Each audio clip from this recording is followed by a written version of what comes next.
So firstly, I want you to know that I am no stranger to HIIT. I love a burpee, which most of you will find strange. I love sprinting and even a quick blast on the assault bike, and I've certainly got fitter from doing HIIT too. However, my personal experience of HIIT is purely anecdotal evidence, which on the hierarchy of evidence is the lowest form. So I'll be ascending the hierarchy of evidence to refer to studies on HIIT to inform my position outlined in this video. I also want to be clear about context. This will be in the context of HIIT's been prioritised as a calorie expenditure protocol, namely to lose fat. HIIT's been performed with more complex exercises, and HIIT's being used by the general population with no specific athletic goals. For example, I'm assuming that you're not a professional boxer who's going to be stepping into the ring anytime soon, but that you're someone who's just interested in being healthy, lean and energized. That said, most of you are looking to lose fat, namely the belly and the love handles, and most of you may not have exercised for a long period of time. So in your research, you may well have come across HIIT as the answer to your fat loss questions. And this is because it's been trending for a few years as a great way to exercise to burn fat and to get into shape. Now this certainly can happen. I'm not saying that it's not effective or it doesn't work, but certain claims have been misrepresented and overhyped. So I'm going to go through what HIIT is, what the benefits are, discuss if those benefits are unique to HIIT, and then bring in a few more of my own concerns. Hopefully I'll convince you that you don't need to do HIIT and that there's much better, safer and more sustainable alternatives to achieving the benefits promised. Let's dive in. So what is HIIT? HIIT is high intensity interval training. Basically, you alternate between high and low intensity exercises, or between high intensity exercise and a short period of rest.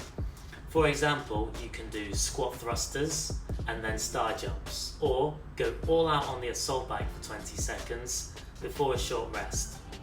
Now, when researchers talk about HIIT, they're referring to workouts that alternate hard intervals, during which a person's heart rate reaches at least 80% of its maximum capacity, usually for 1 to 5 minutes with periods of rest or less intense exercise. Let me just say, this is very intense and neurologically demanding, and I'll circle back to this point later. So, what are the benefits you've undoubtedly heard? It can help reduce body fat. As this study shows, yes, HIIT will help you to lose fat.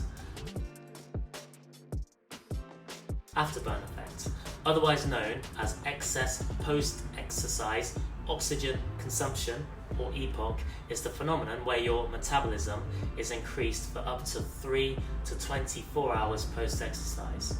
It improves VO2 max, aerobic fitness. This is the maximum rate of oxygen your body is able to use during exercise, and this study shows that it does do that. It's quick. As this study shows, the fat loss results are comparable in HIIT and moderate exercise, with HIIT taking much less time. So given these benefits, what's the problem? Let me talk about some pieces of the puzzle to build an overall picture. 1. My first problem with this is the excessive focus on exercise as a fat loss tool. First thing to note is you are always burning fat. Exercise is not necessary for this. At rest, a normal healthy person gets about 70% of their energy from fat. And even when you're not that active, this study shows that when you do less than 2,500 steps per day, 66% of your energy comes from fat. Something to consider is that fat burning does not equal fat loss. For the fat to be lost, you need to be in a calorie deficit. Otherwise, the fat that's used as a fuel source simply gets stored again. How do you lose the fat? You can do this by eating less, you can do this by exercising more. But if you're focusing on exercise as purely a calorie burning tool, this requires far more time, effort and energy. As believe it or not, doing nothing actually burns the most calories. 60% of your total energy expenditure is accounted by your basal metabolic rate, BMR, which is doing nothing. Exercise comprises 15 to 30% of your daily energy expenditure, and to get to the 30% mark you need to be doing a lot. It might be easier for you to eat 300 less calories, which you could do in a few mouthfuls, than to exercise for the 20 minutes to an hour needed to burn those calories, depending on what activity you're doing and how intensely. Not only that, there's a couple of other drawbacks. Reduction in NEAT. This is the amount of calories you burn in movements during the day that are not structured exercise. So walking, fidgeting, tapping your foot whilst working, you get the picture. Cardio makes you burn less calories through NEAT by about 148 calories per day. Reduction in BMR. If you're losing muscle mass, your BMR will also fall, which is something we want to keep as high as possible, and I'll circle back to this later too. So whilst exercise, and in this case HIIT, can lead to weight and fat loss, it's just one way in which you can get into a calorie deficit and burn and lose fat, not the way. HIIT is not superior for fat loss. As this study shows, there were no differences between HIIT/SIT and MICT for any body fat outcome. Analyses comparing MICT with HIIT/HIIT protocols of lower time commitment and or energy expenditure tended to favour MICT for total body fat reduction. HIIT/SIT appears to prefer, but what is undoubtedly a benefit here is that it's clearly more time efficient. The next point is that afterburn/EPOC is negligible, and the effect of afterburn is hugely overstated. The amount of extra energy burned during EPOC is only about 6 to 15% as much as is used during the exercise itself. For example, 20 rounds of 1 minute running intervals performed at 105% of VO2 max, which is stupidly intense, separated by 2 minutes of rest, burned an average of 537 calories during the exercise and an additional 64 calories in the 9 hours after exercise. That's literally 3 to 5 sips of a protein shake, so please don't think that the afterburn effect makes HIIT worthwhile, because it really doesn't. So is there another way to increase your metabolism that doesn't require you to go through intense exercise with complex movements? Yes, strength training. As discussed in another video, lifting will help you to build/preserve muscle mass so that your BMR stays high, but also increases NEAT. It increases VO2 max. If you're overweight and you start training, your cardiovascular system will start to improve anyway. You don't need HIIT to do that. This study demonstrates that there is not much difference between moderate exercise and HIIT for increasing VO2 max. So moderate exercise may actually be better for you in terms of health, particularly if it has a positive effect on your blood pressure. So again, HIIT isn't unique in its capacity to increase VO2 max and cardiovascular health. Here's a few more concerns I have. Injuries. This for me is a big one because I want to keep you guys safe and want you to move well, especially when you're a beginner or you haven't exercised for a while. And the aforementioned is usually the group who get drawn to HIIT. So the thing I don't like about HIIT is the overly complex movements that usually aren't suitable for beginners and in some cases more advanced trainees. Not to mention, these moves are just not necessary if you want to get into shape. To illustrate, let's look at this study.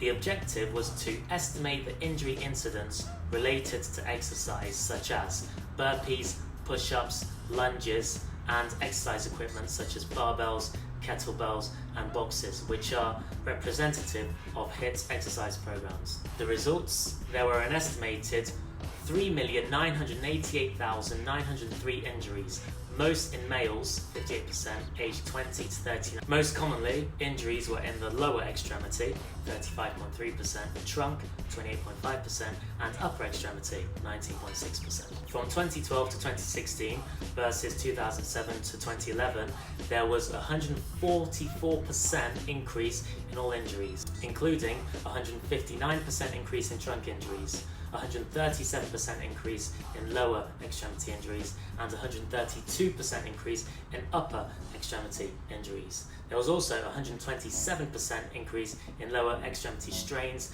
and 124% increase in upper extremity strains. Additionally, knee and ankle sprains increased 125%. These increases in injury incidence correlated with a 274% increase in HIIT interest. This does not surprise me. The amount of people I've seen who are doing HIIT workouts with poor technique in basic, let alone complex movements, is literally in their hundreds, and they're then performing them under high levels of fatigue. This would literally be in my How to Injure Yourself playbook. Now, we talked about time efficiency as a benefit, but so what if your workout is quick, if you're potentially more prone to injury and can't exercise for a prolonged period? You could say it's insanity. Yo, what's up? My name is Sean T. Insanity Cardio Power. Start to jog it out right now. HIIT is mentally demanding and challenging. This is my theory, as I can't really find any studies on this, but if you've ever done HIIT, you know that this is the case. Here's my view. The more mentally demanding something is, the more barriers to exercise there are. And this isn't good if we're looking for a sustainable approach to exercise. Not only this, if you do somehow manage to muster up the motivation to go and do 100 burpees, chances are you'll be operating under high levels of fatigue, potentially stress, and when doing so, your form will break down. That being the case, you're not able to focus on the movement and you're at more risk from injury, which we now know happens based on the study we just mentioned. Losing muscle mass. Again, I don't have any studies to justify this. This is just my own observations. But I've created other videos that highlight that building muscle is an important facet of your health fat loss journey, particularly if you want to keep any weight off that you've lost and stay healthy for the long term. And to do this, you need to be doing 3 things. 1, eating enough calories. 2, eating enough protein. 3, a progressive resistance training program. Now, it's rare that I ever encounter anyone who is eating enough protein or doing any of the other things. And when it comes to HIIT, when traditional strength training exercises are used, strength training protocols that prioritize progressive overload with good technique are not the focus. It's all about speed, it's all about getting the reps, and it's all about doing it multiple times per week. So what's the danger here? You're not eating enough protein/calories, you're performing intense movements with a lot of volume that burn through calories and may well deplete your muscle mass. And losing muscle mass whilst losing weight will negatively impact your body composition and make it easier to put on even more weight when you realise that doing HIIT 3 to 4 times per week is not sustainable, particularly when you're not eating enough protein to help at very least maintain muscle growth. This in turn will likely reduce your metabolism through a reduction in BMR and NEAT, which will likely mean you find it harder to increase your calorie expenditure outside of your training sessions. So my recommendation, remember this video is mainly for the general population with no specific athletic goals. For you guys, HIIT does have some benefits, but they are either not unique to HIIT or overstated and overhyped. If you love HIIT, by all means continue, particularly if you've got great technique and you're doing the following in order of priority. 1, eating the required amount of calories for your goals.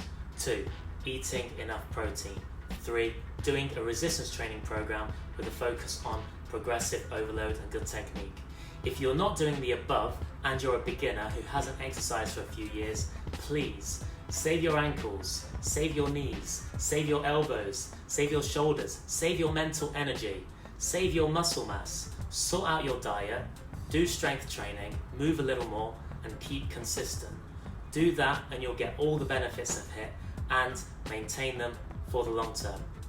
Thanks for watching, and I'll see you in the next video.